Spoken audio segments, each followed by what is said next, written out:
খোদার কসম করে বলছি, আপনি যদি আকাশ সমান আশা ও দিলে তামান্না নিয়ে সূরাখানা শোনেন, তাও কবুল হয়ে যাবে ইনশাল্লাহ। এই সূরার দোয়াতে আজও কেউ বিফলে যায়নি। চ্যালেঞ্জ করে বলছি, আপনার মনোবাসনা যত ব্যাপক হোক না, তা আল্লাহর দরবারে কবুল হবে। প্রিয় দর্শক, উক্ত সূরার এতই ক্ষমতাবান, একদিকে আপনি সূরাটি শুনতেই ওইদিকে গায়েবীভাবে আশা পূরণের সুসংবাদ পেয়ে যাবেন। আপনি আপনার মনোবাসনা পূরণের পথে যত শক্ত বাধা থাকুক না কেন, তা সরে যাবে। জীবনের লক্ষ্য উদ্দেশ্য সফল হবে। কঠিন প্রতিবন্ধকতাগুলো দূরে সরে যেতে থাকবে।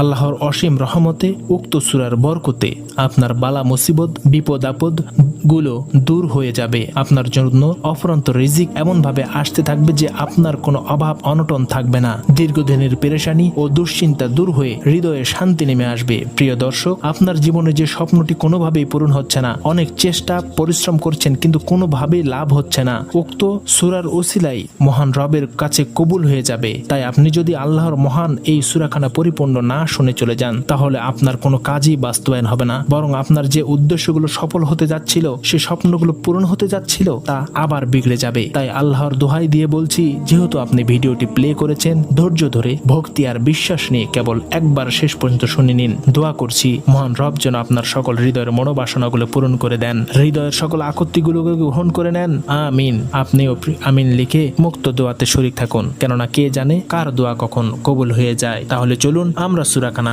শুনে আসি। বিসমিল্লাহির রহমানির রহিম। আলহামদুলিল্লাহিল্লাযী খালাকাস সামাওয়াতি ওয়াল আরদা ওয়া জা'আলায যুলুমাতি ওয়ান নূর সুম্মাল লাযীনা কাফারু বিরাব্বিহিম ইয়া'দিলুন হুয়াল্লাযী খালাকাকুম মিন طين ثم قضى